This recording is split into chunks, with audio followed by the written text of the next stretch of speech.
설마 그날 밤 바닷가에서 세리를 처음 만났던 결이 그녀의 이복 형제라는 사실을 이미 알고 있었다면 어떻게 됐을까? 세리와 결의 인연은 생각보다 오래전부터 시작되었다. LX 호텔에서 아버지 한동석의 비밀스러운 서재를 청소하다 발견한 낡은 편지 한 통. 결은 우연히 그 안에서 세리는 너의 동생이다 라는 문장을 마주한다. 처음엔 장난이라 생각했다. 하지만 그 문장 뒤에 이어진 날짜와 당시 동석이 장미애와 얽혀있던 시기의 일치가 그의 마음을 송두리째 흔든다. 결은 웃으려 했지만 입술은 말라붙었고 가슴은 복잡하게 조여왔다. 만약 이게 사실이라면 지금껏 자신이 품어왔던 감정은 뭐였을까? 세리를 향한 동정인지 사랑인지 아니면 금기로부터 도망치고 싶었던 욕망인지 구분조차 할 수 없었다. 결은 며칠 밤을 뜬 눈으로 지새웠다. 그날 바닷가에서 세리를 찾아냈을 때 그저 옆에 있고 싶었다. 세리가 자신을 봤을 때 미소를 지었다는 사실 하나로 그 밤은 의미가 있었다. 하지만 이제 그 밤은 죄책감으로 바뀌어버렸다. 자신이 세리의 가족일지도 모른다는 생각이 머릿속에서 지워지지 않았다. 결국 그는 진실을 밝히기로 결심한다. 반면 세리는 바닷가에서 결과의 짧은 동행 이후 마음의 평안을 조금씩 되찾기 시작했다. 오랜 시간 숨막히는 관계 속에서 피아노 한 대와 해변이 주는 위로는 뜻밖의 선물이었고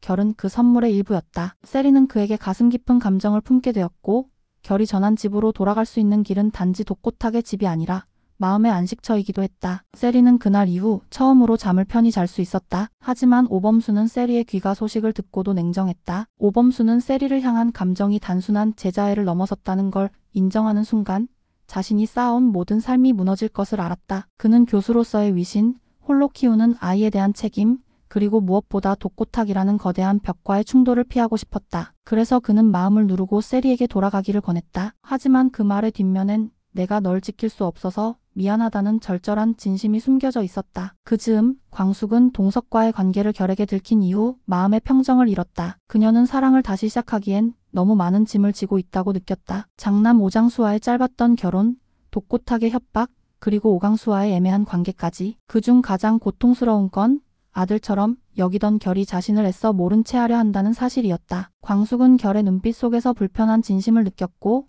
그것이 더욱 그녀를 위축시켰다. 오강수는 그 어느 때보다 혼란스러웠다. 자신이 장미의 아들이라는 사실을 알게 된 이후 그는 매일 술도가의 방앗간 뒤편에서 혼자 권투 샌드백을 두들겼다. 그에게 분노의 대상은 누구도 아니었다. 자신이었다. 버려진 과거, 입양된 삶, 그리고 지금껏 모르고 지낸 생모에 대한 애증이 복잡하게 얽혀 있었다. 하지만 강수는 장미에게 당장 달려가지 않았다. 대신 그는 고자동을 찾아가 조용히 묻는다. 당신은 알고 있었어요? 고자동은 대답하지 않았다. 하지만 눈빛은 모든 걸 말하고 있었다. 결국 오강수는 장미애를 찾아가 내가 당신 아들이라면서요?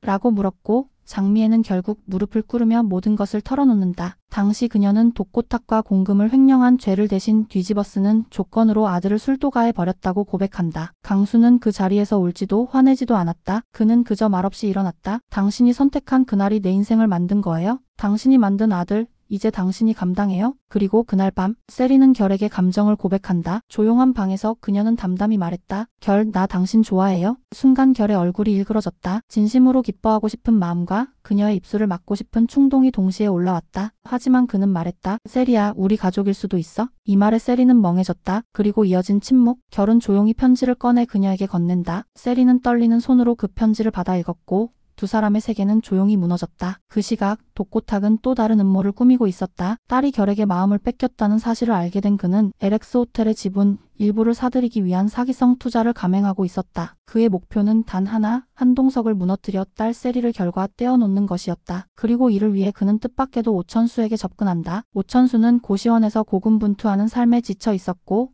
미순과의 관계도 불투명했다. 독고탁은 그런 오천수에게 기회라는 이름의 미끼를 던졌고 오천수는 갈등 끝에 그 손을 잡는다. 결국 그는 LX 호텔 관련 내부 정보를 넘겨주고 그 대가로 투자금을 받는다. 한편 결은 아버지 동석을 찾아가 진실을 묻는다. 아버지, 저 세리와 가족이에요? 동석은 잠시 침묵하다가 고개를 끄덕인다. 맞다. 그 아이 내 피가 흐르지. 하지만 내 동생은 아니야. 장미애가 낳았지만 그녀는 그 아이의 어머니가 아니야. 입양된 아이지. 너와 혈연은 없어. 결은 그 순간 풀린 듯한 안도의 숨을 내쉬었지만 곧 이내 복잡한 표정을 짓는다. 사랑해도 되는 걸까? 아니, 이 모든 것이 너무 늦은 건 아닐까? 그 순간 동석의 전화가 울리고 그는 안색이 창백해진다. LX 호텔 공격받고 있다. 결은 급히 호텔로 달려간다. 그곳에서 그는 믿을 수 없는 장면을 마주하게 된다. 오천수가 경찰에 연행되고 있는 모습. 그를 바라보는 세리의 얼굴은 배신감과 충격으로 일그러져 있었다. 모든 것이 무너지기 직전 결은 다시 그녀의 손을 잡는다. 세리야, 지금은 내가 지켜줄게. 그러니까 제발 나를 믿어줘. 그러나 그 순간